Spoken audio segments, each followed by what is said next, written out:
नमस्कार, देश की बात में आपका स्वागत है। मैं हूं अखिलेश शर्मा। व्हाइट क्रिसमस यानी आज के दिन बर्फबारी की उम्मीद में हजारों पर्यटक हिमाचल प्रदेश के अलग अलग स्थानों पर पहुंचे हैं और लगातार पहुंचने का सिलसिला जारी है। शिमला की ही बात करें तो पिछले 72 घंटों के दौरान यहां 55,000 से भी ज्यादा गाड़ियां पहुंची हैं। यही हाल कुल्लू मनाली और दूसरी जगहों का भी है। हाल यह है कि पहाड़ी सड़कों पर कई कई किलोमीटर के जाम लग रहे हैं। लोग घंटों तक सड़कों पर फंसे रहते हैं क्योंकि सड़कें सकरी हैं और कई जगह इस साल बारिश में हुई तबाही के बाद सड़कों की हालत उतनी नहीं सुधर सकी है। लेकिन लोग पहुंच रहे हैं बर्फ देखने, छुट्टी मनाने। भीड़ को देखते हुए लग तो ऐसा रहा है कि लौटते वक्त भी उन्हें इसी तरह की परेशानियों का सामना करना होगा। लेकिन हिमाचल प्रदेश के मुख्यमंत्री इस भीड़ को देखकर खुश हैं, कारोबारी भी खुश हैं, क्योंकि पर्यटन में इजाफा होता है तो राज्य की अर्थव्यवस्था में सुधार आता है। लेकिन पहाड़ परेशान दिखते हैं, कुदरत भी परेशान दिखती है। सैलानियों का बोझ वो सह तो रहे हैं लेकिन सिसक भी रहे हैं। बढ़ रहा बेतरतीब पर्यटन अपने असर भी दिखा रहा है, अगर उसे कोई देखने वाला, समझने वाला हो तो। और इसी पर चर्चा करने के लिए हमारे साथ दो बेहद खास मेहमान मौजूद हैं। हमारे साथ इसी मुद्दे पर चर्चा करने के लिए कविता उपाध्याय जी हैं और साथ ही अनूप नौटियाल जी भी हमारे साथ जुड़ गए हैं। आप दोनों का बहुत बहुत स्वागत है एनडीटीवी इंडिया पर। सबसे पहले नौटियाल साहब, आपके पास आऊँगा। आप किस तरह से देखते हैं ये जो पर्यटकों की भीड़ उमड़ी है? वैसे तो कोई नई बात नहीं है, हर साल इसी तरह से छुट्टियों के दौरान यही नज़ारे वहाँ रहते हैं, लेकिन लगातार ये संख्या बढ़ रही है और उसी के साथ परेशानियाँ भी, दिक्कतें भी। मैं बात देखिए शुरू करना चाहूँगा, क्योंकि हम बात कर रहे हैं टूरिज्म की। इनफैक्ट अब वो टूरिज्म ना होकर के ये एक ओवर टूरिज्म है। तो सबसे पहली बात तो मुझे लगता है ये समझना बेहद ज़रूरी है हमारे नीति नियंताओं को, और न सिर्फ नीति नियंताओं को बल्कि तमाम जो स्टेक होल्डर्स जो कि इस टूरिज्म बिजनेस से जुड़े हुए हैं। और यहाँ पर मैं आपको एक उदाहरण इसी वर्ष 2023 का मसूरी का देना चाहूँगा। तो कविता और मैं, हम दोनों के दोनों उत्तराखंड में बेस्ड हैं। जब इस वर्ष 2023 की शुरुआत हुई तो एनजीटी ने, जैसा आप जानते हैं, इस साल की शुरुआत जोशीमठ से हुई थी, जोशीमठ के पूरे प्रकरण से। और जोशीमठ के संदर्भ में एक अखबार में खबर छपी, एक अंग्रेजी अखबार में, और एनजीटी, नेशनल ग्रीन ट्राइब्यूनल ने स्वतः उसका संज्ञान लिया और उसके बेसिस पर एक ऑर्डर जारी किया था। तो 16 जनवरी की ये खबर थी। 31 जनवरी को एनजीटी ने एक 9 सदस्य कमेटी, राज्य के, उत्तराखंड राज्य के मुख्य सचिव की अध्यक्षता में कमेटी का गठन किया और ये कहा कि आप मसूरी की एक कैरिंग कैपेसिटी स्टडी करेंगे। उसके उपरांत ये जो 9 सदस्य समिति थी, इनकी 2 बैठकें हुई, 13 फरवरी को और 12 अप्रैल को। और जुलाई के अंत में, यानी आज से लगभग 5 माह पूर्व की बात है, रिपोर्ट आई और उसमें बड़ी स्पेसिफिकली मैं बात करूं तो उन्होंने 19 रिकमेंडेशंस दिए थे मसूरी कैरिंग कैपेसिटी के संदर्भ में। और एक बड़ी प्रमुख बात यह थी कि भाई आपको अपने टूरिस्ट को रेगुलेट करना चाहिए, और जो शहर की जो पार्किंग है या जो रूम अवेलेबिलिटी है, तमाम उन पहलुओं को देखते हुए, तो ये स्वयं सरकार की रिकमेंडेशंस थी जो कि एनजीटी के इस इंटरवेंशन के माध्यम के बाद आई थी। उसके अलावा तमाम अलग किस्म की चीजें थी कि भाई आप पर्यटकों को चार्ज करिए, जो पैसा आता है उससे आप अपने वेस्ट को मैनेज कीजिए, आप अपनी कंस्ट्रक्शन एक्टिविटीज को रेगुलेट कीजिए, स्प्रिंग शेड रेजुवेनेशन कीजिए, ड्रेनेज सिस्टम पर ध्यान दीजिए, सीवेज सिस्टम पर ध्यान दीजिए। तो जैसा मैंने कहा, ऐसे 19 बिंदु थे। तो ये तो हुआ 5 माह पूर्व का इतिहास। लेकिन महत्वपूर्ण बात यह है कि ये सारी बातें जो हैं, ये अंततः गत्वा जो है एक रिपोर्ट बनती हैं, स्टडीज होती हैं, लेकिन जमीन पर उसका क्रियान्वयन नहीं होता है। तो मैं ये जो हमारी जो जो विमर्श है इस पैनल का, मैं एक बड़े स्पेसिफिक और कॉन्क्रीट जी, एग्जाम्पल के साथ में ओवर टूरिज्म का, मसूरी के संदर्भ में, जहां पर एनजीटी का भी इन्वॉल्वमेंट रहा, उत्तराखंड सरकार का भी इंटरवेंशन रहा, बिल्कुल। लेकिन उसके मैं कविता बावजूद जी भी को भी जो लाना चाहूँगा, नतीजा क्योंकि है। ये जो बातें कही गई, कमेटी की बात आप कह रहे हैं, ये सारी लॉन्ग टर्म प्लानिंग होती है और कहा जाता है कि आप दूरगामी परिणाम इसके होते हैं, उस हिसाब से आपको प्लानिंग करनी होती है। लेकिन कविता जी, ये जो दबाव रहता है, आप इनका भी दृष्टिकोण देखिए। माता पिताओं के ऊपर, बच्चे स्कूल में जाते हैं, उनकी सर्दियों में छुट्टियां होती हैं। दिल्ली में आप देख रहे हैं कि किस तरह का पोल्यूशन है। तो एक मन में ये तो इच्छा होती है कम से कम छुट्टी आ गई है तो चलिए जरा बाहर घूम के आते हैं। और बाहर कहाँ जा सकते हैं? विदेश यात्रा तो आप अफोर्ड कर नहीं सकते, तो उठाइए गाड़ी और चले जाइए पहाड़ पर। यही कारण है कि हर साल ये संख्या बढ़ती जा रही है।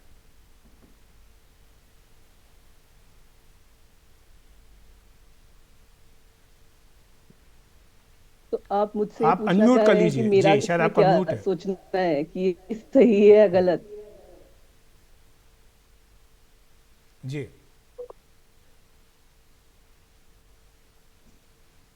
कुछ नहीं पहुंच तकनीकी रही दिक्कत है। आ रही है, कविता जी से हमारा संपर्क नहीं हो पा रहा। लेकिन अनूप जी, आपसे यही सवाल आपसे भी पूछूंगा, क्योंकि ये जो प्लानिंग के साथ होता है, क्योंकि माता पिता भी दबाव होता है बच्चों का भी, और खुद की भी इच्छा होती है कि बच्चों को जरा बाहर घुमा लाएं। यही कारण है कि जाते, और अभी हम जब थोड़ी देर पहले सुबह आज बात कर रहे थे हिमाचल प्रदेश के मुख्यमंत्री से, तो वो भी कह रहे थे कि नहीं देखिए, हम तो पर्यटकों को लुभाना चाहते हैं, क्योंकि वहाँ की अर्थव्यवस्था के लिए भी ज़रूरी है ये सब चीज़ें। देखिए ये स्पष्ट है, ठीक है, ऑफ कोर्स पर्यटन तीर्थाटन उत्तराखंड के लिए, हिमाचल के लिए, दोनों राज्यों के लिए बड़ा बेहद महत्वपूर्ण है। लेकिन ये एक सोने के अंडे देने वाली मुर्गी नहीं बन सकती। तो इसमें कहीं ना कहीं ये सरकार की भी जिम्मेदारी बनती है कि तमाम स्टेक होल्डर्स को अपने साथ लेकर के चले। और देखिए, अगर आपने अभी, जब मैं आपके साथ में एनजीटी का जिक्र कर रहा था, तो आपने एक बात कही कि भाई एक लॉन्ग टर्म प्लानिंग होती है, लेकिन ये लॉन्ग टर्म प्लानिंग करके आपको चलना पड़ेगा, आपके पास कोई और विकल्प हाँ, है नहीं है। तो आपको, क्योंकि ये जो ओवर टूरिज्म का जो फिनोमिना है, और मैं बार बार इस बात को दोहरा रहा हूं, ये ओवर टूरिज्म का फिनोमिना, देखिए ये नहीं चल सकता है, कभी ना कभी चीजों को कोलैप्स करना है। आज जैसा आपने भी कहा, अपने शुरुआती जो आपके स्टेटमेंट्स थे, कि जो ट्रैफिक है इस समय, उदाहरण के तौर पर मैं अगर ऋषिकेश का आपको उदाहरण दूं, उत्तराखंड में तमाम ऐसे शहरों के उदाहरण हैं। आज ऋषिकेश में जब यात्रा सीजन में मई जून जुलाई में आपको 5 या 6 किलोमीटर कवर करने में आपको 3 या 4 घंटे का समय चाहिए। तो ये न सिर्फ स्थानीय लोगों के लिए, लेकिन जो पर्यटक आ रहे हैं, जो टूरिस्ट आ रहे हैं, जो जो यात्री आ रहे हैं, ये सभी के लिए बहुत बड़ा एक परेशानी का सबब बिल्कुल। बन रहा है। मुझे तो इसके बताइए, कविता जी हमारे लिए साथ जुड़ गई हैं। अनूप जी, कविता जी के पास भी चल सकते हैं। कविता जी, यही प्रश्न आपसे जो मैंने पूछा भी था, कि एक तरह से ये बैलेंस करने की बहुत ज़रूरत है, क्योंकि जहाँ पहाड़ों को मैदान से आने वाले पर्यटकों की ज़रूरत भी होती है, उनको अपनी अर्थव्यवस्था चलाने के लिए टूरिज्म इंडस्ट्री बहुत बड़ी इंडस्ट्री है, और दूसरा ये है कि स्थानीय लोग जो, उनको भी परेशानी ना हो, जो पर्यटक आ रहे हैं उन्हें भी परेशानी ना हो, इसके लिए ट्रैफिक का बाकायदा रेगुलेशन हो, और कुछ नियम बनाने बहुत ज़रूरी है जिनका सख्ती से पालन भी हो।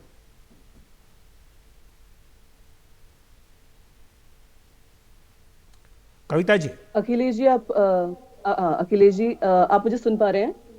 जी हाँ, बिल्कुल अब सुन पा रहा हूँ। जी। तो नियमों की जहां बात है वो ये है कि हर साल गर्मियों में स्पेशली जब ओवर टूरिज्म हो जाता है तो बोर्ड्स लगते हैं नैनीताल जैसे शहरों में कि अब पैक हो चुका है ये शहर, अब मत आइए आप यहाँ पर। या फिर जगह जगह पर आपकी ट्रैफिक पुलिस होती है जो कहती है कि भैया अपनी गाड़ियां लेके मत आइए, पर लोग होते हैं कि आमादा है, उनको आना ही है।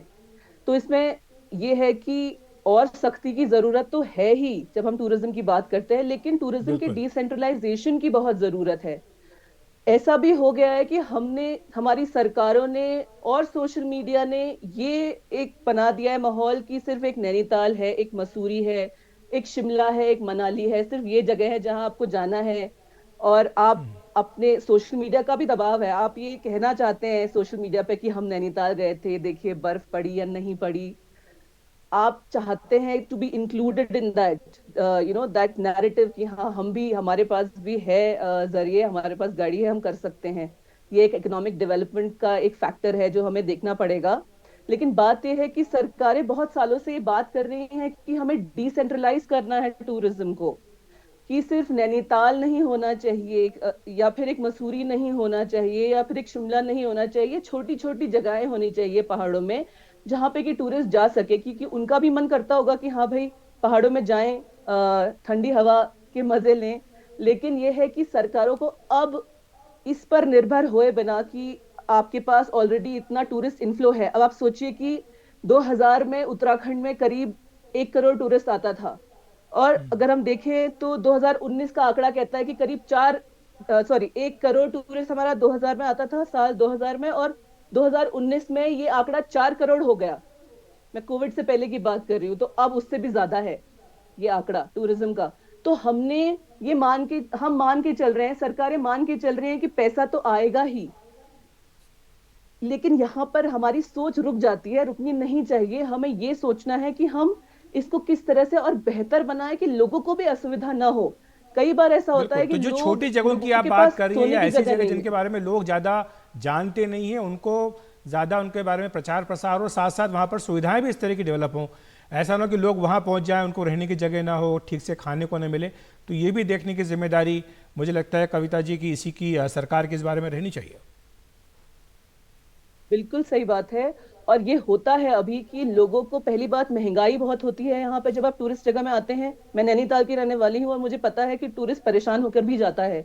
कई बार आप किचन में सो रहे हैं, आपके गाड़ियों में सो रहे हैं, आपके पास रात को सोने की जगह नहीं है, फुल हो चुका है नैनीताल। बिल्कुल। आप अभी आज ऐसा दिन है कि फुल है नैनीताल, लोगों के पास सब कुछ महंगा मिलेगा। मेरा नेटवर्क तक थोड़ा खराब है क्योंकि इतना बर्डन है यहाँ पर इंटरनेट कनेक्शन और फोन कनेक्टिविटी के ऊपर। ये बात सच है सब, कि ट्रैफिक जाम मिलेगा, फोन कनेक्टिविटी में प्रॉब्लम होगी, इंटरनेट कनेक्टिविटी में प्रॉब्लम होगी, लोकल लोगों के लिए भी, बाहर जिससे जो आएंगे पर्यटक उनके लिए भी। तो ये बहुत ही जरूरी है कि हम डिसेंट्रलाइज तरीके से देखें पर्यटन को और नई जगह निकालें और जी, सुविधाएं दें लोगों को कि वो और अन्य जगह भी एक्सप्लोर कर सकें और वहां अपने टूरिज्म की इच्छाएं जो है वो पूरी कर सकें। बिल्कुल। बहुत बहुत शुक्रिया आपका कविता जी और अनूप जी, हमारे साथ जुड़ने के लिए, विस्तार से समझाने के लिए कि ये जो रश है, जिसको कहा जा रहा है टूरिस्ट का रश एकदम से हुआ है, इसको लेकर किस तरह की चुनौतियां हैं और क्या इसके हल हो सकते हैं। एक दूसरी राजनीतिक खबर आज की बड़ी है, वो है मध्य प्रदेश से, जहां पर कि डॉक्टर मोहन यादव सरकार का पहला मंत्रिमंडल विस्तार आज किया गया है। आज 28 मंत्रियों ने यहाँ पर शपथ ली है। इनमें 18 कैबिनेट मंत्री हैं, 4 राज्य मंत्री और 6 राज्य मंत्री स्वतंत्र प्रभार हैं। सबसे पहले कैलाश विजयवर्गीय, प्रहलाद सिंह पटेल, राकेश सिंह, करण सिंह वर्मा और उदय प्रताप सिंह को कैबिनेट मंत्री पद की शपथ दिलवाई गई। राज्यपाल मंगू भाई पटेल ने उन्हें पद और गोपनीयता की शपथ दिलाई। इनके साथ ही तुलसीराम सिलावट, इंदल सिंह कंसाना, निर्मला भूरिया, विश्वास सारंग, नारायण सिंह कुशवाहा, प्रद्युम्न सिंह तोमर ने भी कैबिनेट मंत्री पद की शपथ ली है। लोकसभा चुनाव को देखते हुए मंत्रिमंडल में ओबीसी पर फोकस साफ दिख रहा है। 28 में से 12 मंत्री ओबीसी हैं।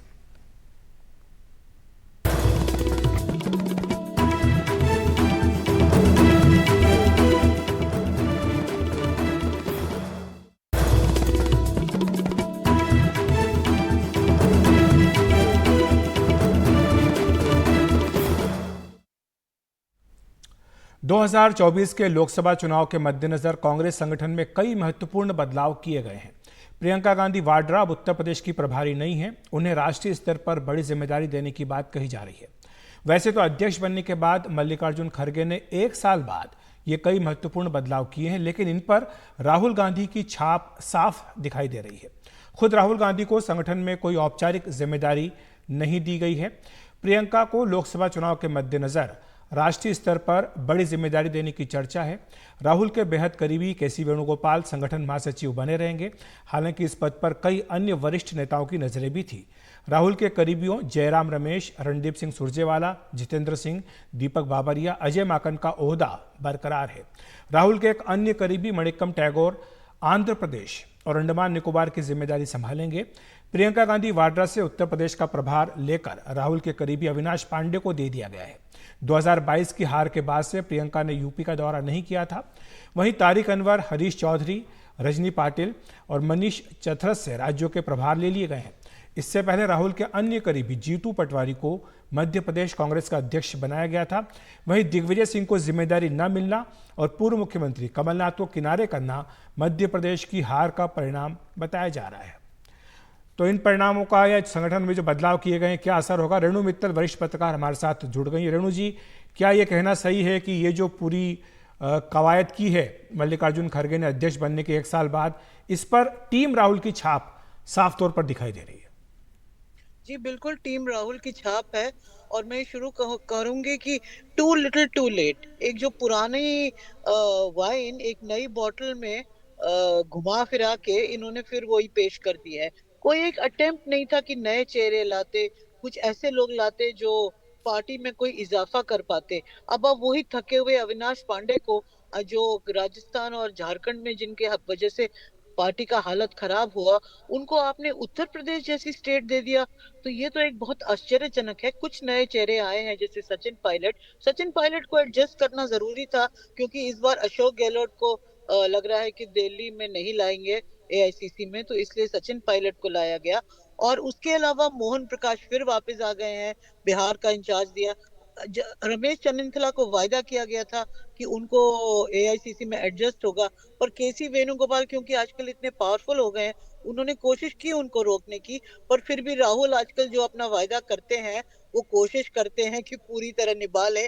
कई बार ऐसा हुआ है पिछले बहुत बार में कि राहुल गांधी जो कहते हैं वो नहीं कर पा रहे थे, तो उनकी क्रेडिबिलिटी पर असर। और सबसे बड़ी खबर इसमें यह है कि प्रियंका गांधी जनरल सेक्रेटरी रहेंगी, पर जनरल सेक्रेटरी के अलावा उनके पास कोई प्रभार नहीं है।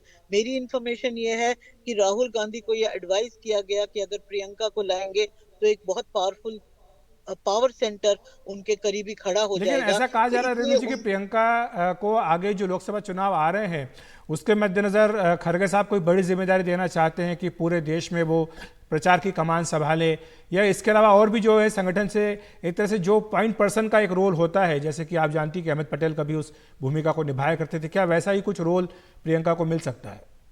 मुझे नहीं लगता, मुझे ये बिल्कुल नहीं लगता कि ऐसा है। राहुल गांधी की टीम बहुत क्लियर है कि वही लीडर हैं और वही लीडर रहेंगे। खड़गे जी तो बॉस है जो जो दिखावे के लिए है, पर मेन जो पावर है वो राहुल गांधी के हाथ में है और उनसे भी ज्यादा वेणुगोपाल के हाथ में है। दोनों इकट्ठे काम करते हैं। देखिए, जयराम रमेश को भी कंटिन्यू करा केसी वेणुगोपाल को भी, ये इन लोगों को खड़गे जी हटाना चाहते थे पर नहीं हटा पाए।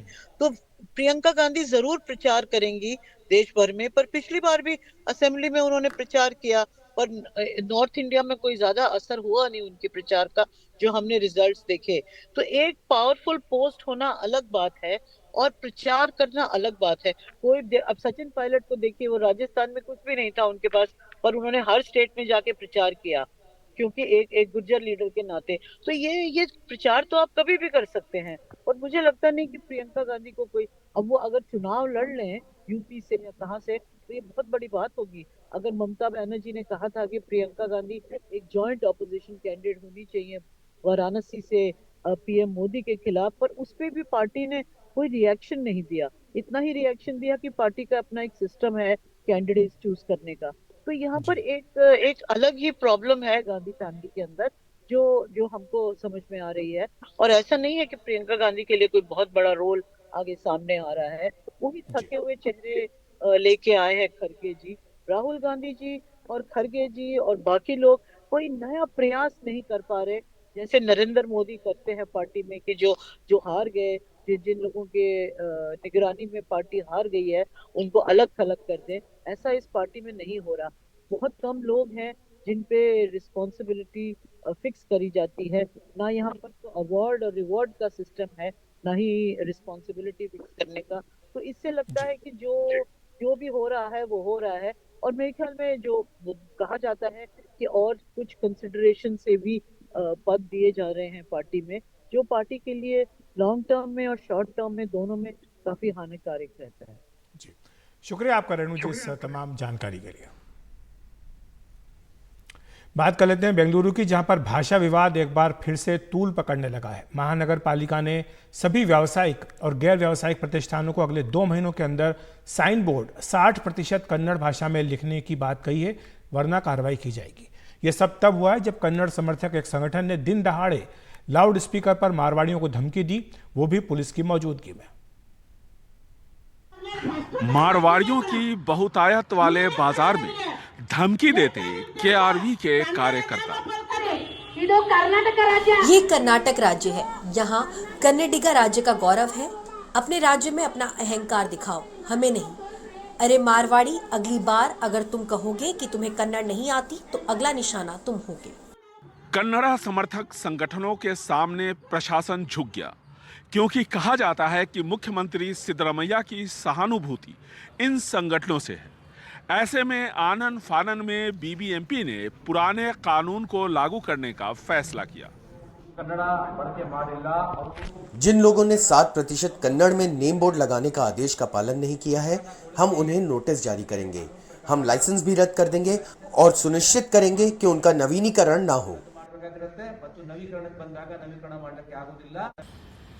जिन मारवाड़ियों को ये धमकी दी गई वो सभी कन्नड़ा बोलते हैं, समझते हैं, और तभी तो वो यहाँ कारोबार कर रहे हैं। ज्यादातर दुकानों के बोर्ड कन्नड़ा में दिखे। हालांकि कुछ ऐसे साइन बोर्ड भी मिले जिनमें अंग्रेजी का इस्तेमाल ज्यादा हुआ था। इस घटना के बाद यहाँ के कारोबारी डरे हुए हैं। गवर्नमेंट ने बोला 28 तारीख तक, हम 28 तारीख तक अपना बोर्ड चेंज कर देंगे। 60% अगर कन्नड़ा में बोला तो कन्नड़ा में, जो गवर्नमेंट बोलेंगे हम गवर्नमेंट के साथ। जैसे जो सरकार बोलेगी उसे मानना है, उसके विरुद्ध तो हम जा नहीं सकते हैं। जैसे बोलेंगे वैसे ही करना पड़ेगा। हम अलग करेंगे और दूसरे विरुद्ध नहीं कर सकते हैं। हाल ही में मुख्यमंत्री सिद्धरमैया ने कन्नड़ा की वकालत की थी। इसके फौरन बाद धमकी वाला वीडियो सामने आया। पिछली बार जब सिद्धरमैया मुख्यमंत्री थे तब मेट्रो स्टेशन पर हिंदी में लिखे नाम को मिटा दिया गया था और उनके पिछले शासनकाल के दौरान ही केंद्रीय सेवाओं खासकर बैंकों में कन्नड़ा भाषा की ट्रेनिंग की वकालत सिद्धरमैया ने खुलकर की थी। भाषा को लेकर विवाद यहां हमेशा देखने को मिलता है। कभी रेलवे स्टेशन का नाम हिंदी में लिखे जाने पर विवाद होता है तो कभी कुछ और।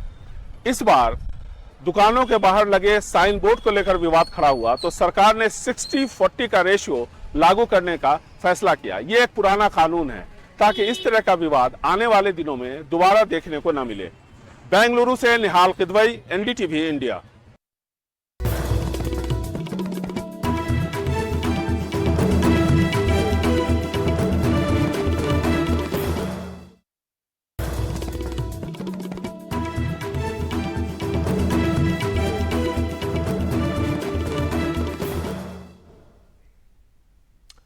चेन्नई में 24 साल की एक लड़की को उसके जन्मदिन पर जिंदा जला देने की दर्दनाक वारदात सामने आई है। हत्या का आरोप 26 साल के एक शख्स पर है जो स्कूली दिनों से उसका दोस्त था। वेट्री मारियन उर्फ पांड्या महेश्वरी ने अपना सेक्स चेंज कराया था। दोनों पुराने दोस्त थे, लेकिन इस शख्स को लगा कि नंदिनी किसी और में दिलचस्पी रखती है। उसने नंदिनी को जन्मदिन के सरप्राइज के नाम पर बुलाया और चेन से बांधकर पेट्रोल छिड़क कर जला दिया। इस बारे में पूरी जानकारी दे रही है हमारे सहयोगी उमा सुधीर। ये भयंकर घटना शनिवार के शाम को 7:30 करीब हुआ, जब वहां के स्थानीय लोगों ने पाया कि 24 वर्षीय नंदिनी, उनके हाथ और पैर बंधे हुए थे, चेन से बंधे हुए थे और उनके हाथ और पैर में काफ़ी कट्स भी थे और गले में भी कट था और उन पर पेट्रोल छिड़का गया था और उनको आग लगा दिया गया था और उनको अस्पताल शिफ्ट कर दिया गया, लेकिन वो बच नहीं पाई। उसके बाद पुलिस के इन्वेस्टिगेशन के दौरान उन्होंने पाया कि उनकी एक सहेली थी 10वीं कक्षा में, जिनका नाम पांडी महेश्वरी था और उन्होंने सेक्स चेंज ऑपरेशन करवाया था और उसके बाद वो बन गई थी वेट्री मारन। दोनों ही चेन्नई में पिछले 8 महीने से एक निजी आईटी संस्था में काम कर रहे थे और शनिवार के शाम को वेट्री मारन, जो पांडी महेश्वरी का अब नाम है, उन्होंने उनको बुलाया एक बर्थडे सरप्राइज पार्टी के लिए, क्योंकि 24 तारीख को नंदिनी का बर्थडे था और उनको ले जाकर उन्होंने मार डाला। और पुलिस का यही कहना है कि वेट्री मारन जेलस थे। उनको ये शक था कि नंदिनी अब उनके साथ नहीं रहेंगी क्योंकि उनका इंटरेस्ट किसी और में है और अब वेट्री मारन को गिरफ्तार कर लिया गया है।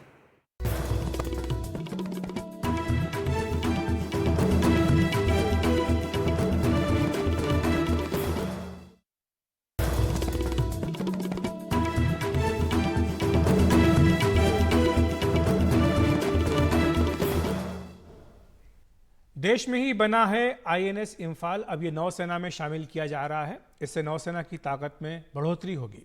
आईएनएस इम्फाल ब्रह्मोस मिसाइल से लैस है। हमारे सहयोगी राजीव रंजन इस बारे में अधिक जानकारी दे रहे हैं। भारतीय नौसेना को नई ताकत मिलने जा रही है। 26 दिसंबर को ब्रह्मोस मिसाइल से लैस अत्याधुनिक युद्धपोत आईएनएस इम्फाल नौसेना में शामिल हो जाएगा। हिंद महासागर में चीन से मिलने वाली चुनौती का नौसेना अब बखूबी सामना कर पाएगी। यह पहला युद्धपोत है जिसका नाम उत्तर पूर्व के किसी एक शहर के नाम पर रखा गया है। स्टेल्थ गाइडेड मिसाइल डिस्ट्रॉयर को नौसेना के ही युद्धपोत डिजाइन ब्यूरो ने डिजाइन किया है। बनाया है मुंबई के मझगांव डॉकयार्ड लिमिटेड ने। 7,400 टन वजनी इम्फाल की लंबाई 163 मीटर है। इसके निर्माण में इस्तेमाल की गई 75% सामग्री स्वदेशी है, जो भारत की रक्षा उत्पाद में बढ़ती हुई क्षमताओं को दर्शाता है। 56 किलोमीटर प्रति घंटा की रफ्तार से चलने वाली यह डिस्ट्रॉयर आधुनिक हथियारों से लैस है, जिसमें सतह से सतह और सतह से हवा में मार करने वाली मिसाइलें शामिल है। युद्धपोत में मॉडर्न सर्विलांस रडार लगा हुआ है जो गन वेपन सिस्टम को टारगेट का डाटा मुहैया कराती है। शिप में देश में विकसित किए गए रॉकेट लॉन्चर, टॉर्पीडो लॉन्चर और ASW हेलीकॉप्टर शिप की एंटी सबमरीन क्षमताओं को बढ़ाती है। युद्धपोत परमाणु, जैविक, रासायनिक युद्ध के हालात में भी पूरी तरह यह कारगर है। नौसेना में शामिल होने से पहले ही पिछले महीने इस युद्धपोत से ब्रह्मोस मिसाइल का सफल परीक्षण किया गया था। सही मायने में इस डिस्ट्रॉयर की धमक से दुश्मन देशों में खौफ पैदा होना बिल्कुल तय है। हिमाचल प्रदेश की हमने बात की थी, जहां पर पर्यटकों का लगातार स्वागत किया जा रहा है, वहां पर भीड़ लगातार बढ़ रही है, लेकिन लगता है कि कुछ पर्यटक अपनी हरकतों से बाज नहीं आ रहे हैं। लाहौल का एक वीडियो सोशल मीडिया पर वायरल हुआ है, जिसमें एक पर्यटक ने अपनी गाड़ी चंद्रा नदी में उतार दी। कहा जा रहा है कि सैलानी ने ट्रैफिक जाम से बचने के लिए गाड़ी नदी में उतार दी और उसे पार करके दूसरी तरफ से कम भीड़ वाले रास्ते से आगे निकल गया।